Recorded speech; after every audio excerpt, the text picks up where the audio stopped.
Baik, Assalamualaikum warahmatullahi wabarakatuh. Saya Ahmad Zarkasi, NIM 105190165. Dalam kesempatan ini, saya akan sedikit menjawab dari beberapa pertanyaan dari mata kuliah studi konstitusi. Dan video pembahasan ini saya buat untuk guna untuk menyelesaikan tugas dari ujian akhir semester dari MK studi konstitusi. Baik, yang pertama yaitu mengenai uh, hakikat konstitusi menurut tiga orang ahli.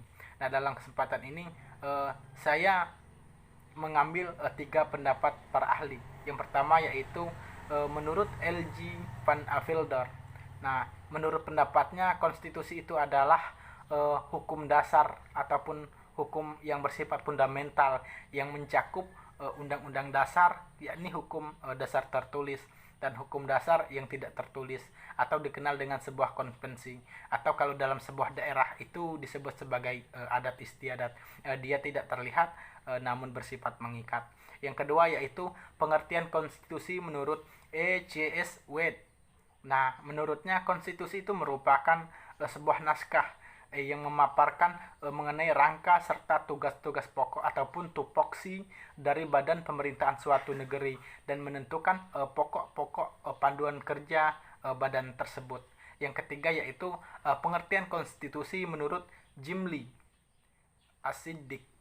Nah, menurutnya konstitusi itu adalah undang-undang dasar yang dalam hierarki hukum memiliki kedudukan paling tinggi dan bersifat fundamental, sehingga peraturan-peraturan di bawahnya itu tidak boleh bertentangan dengannya. Artinya menurut pendapat Jim Lee Asidik bahwasannya konstitusi ataupun undang-undang dasar itu memiliki kedudukan tertinggi dalam sebuah negara.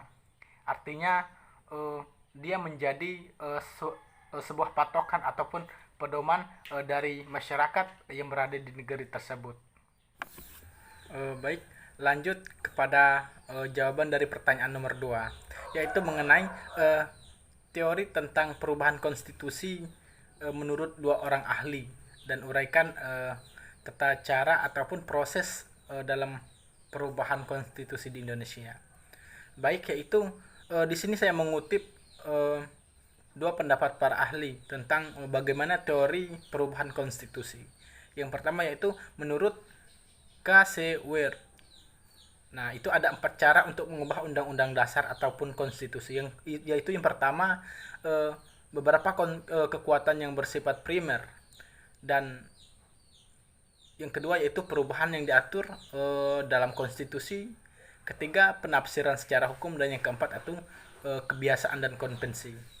Yang kedua yaitu menurut C.P. Strong.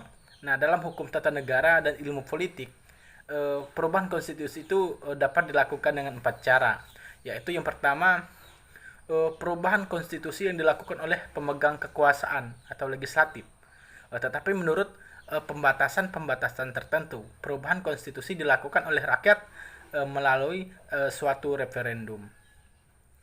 Selanjutnya, perubahan konstitusi yang dilakukan oleh sejumlah negara. Bagian perubahan konstitusi itu dilakukan dengan konvensi ketatanegaraan. Nah, sejalan dengan dinamika perkembangan masyarakat pada suatu negara, nah maka konstitusi dapat pula mengalami perubahan. Namun, untuk melakukan perubahan tersebut, maka tiap-tiap konstitusi itu mempunyai cara-cara ataupun prosedur tertentu. Nah, menurut Talib, terdapat dua sistem perubahan sistem konstitusi, yaitu sistem yang pertama, bahwa apabila suatu undang-undang dasar atau konstitusi diubah, maka yang berlaku adalah undang-undang dasar atau konstitusi yang baru secara keseluruhan. Nah, artinya apabila konstitusi itu diubah, maka yang berlaku itu adalah undang-undang yang baru gitu. Nah, sedangkan konstitusi terdahulu itu tidak lagi dipakai. Selanjutnya, perubahan konstitusi yang menggunakan sistem kedua, atau yang kedua yaitu bahwa apabila suatu konstitusi diubah, maka konstitusi asli yang tetap berlaku. Perubahan konstitusi yang menggunakan sistem kedua yang berarti dilakukan amandemen dari konstitusi atau undang-undang Dasar 1945. Yang pertama, eh, Undang-Undang Dasar 1945 juga pernah dialami di Indonesia, yaitu yang pertama amandemen Undang-Undang 1945, yang pertama tahun 1999, yang kedua tahun 2000, yang ketiga tahun 2001, yang keempat tahun 2002 mengenai prosedur perubahan konstitusi. Menurut C.P. Strong, bahwa cara perubahan konstitusi itu ada 4 cara, yaitu perubahan konstitusi yang dilakukan oleh pemegang kekuasaan legislatif menurut pembatasan-pembatasan tertentu. Yang kedua, perubahan konstitusi yang dilakukan oleh rakyat, oleh rakyat melalui suatu referendum. Yang ketiga, perubahan konstitusi yang dilakukan oleh rakyat sejumlah negara-negara bagian yang terdapat pada negara berbentuk serikat. Sedangkan yang keempat yaitu perubahan konstitusi yang dilakukan dalam suatu konvensi atau dilakukan oleh suatu lembaga negara khusus. Baik, yang ketiga yaitu analisis mengenai video pembahasan dengan memberikan perspektif konstitusi yang di Indonesia. Nah, secara umum kekuasaan merupakan sebuah kewenangan yang bisa didapatkan oleh seorang ataupun kelompok untuk menjalankan kewenangan tersebut sesuai dengan kewenangan yang diberikan. Kewenangan tidak bisa dijalankan melebihi kewenangan yang didapat atau kemampuan untuk mempengaruhi tingkah laku orang ataupun kelompok sesuai dengan keinginan dari pelaku. Nah, di sini kita bisa mengambil sebuah kesimpulan bahwasanya pejabat ataupun petinggi negara itu hanya melakukan pekerjaan atas suatu hal yang adanya kepentingan yang mereka miliki. Bukankah para pejabat itu dipilih untuk menggerakkan seluruh kinerja mereka untuk masyarakat?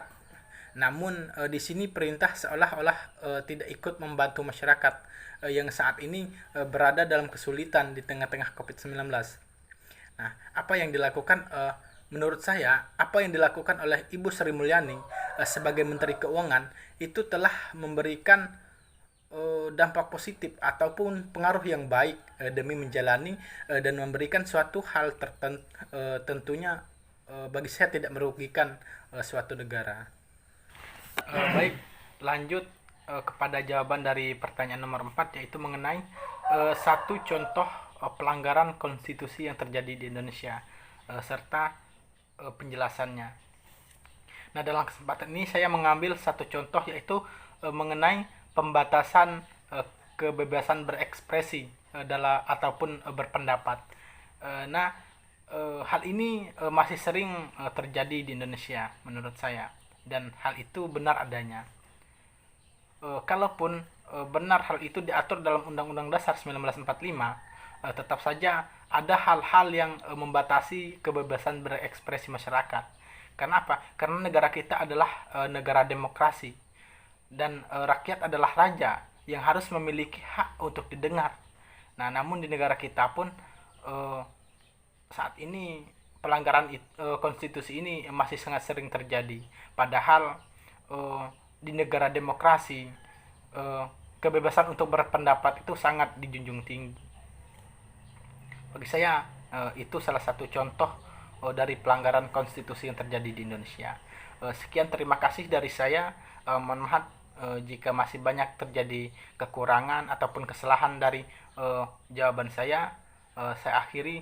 Wassalamualaikum warahmatullahi wabarakatuh.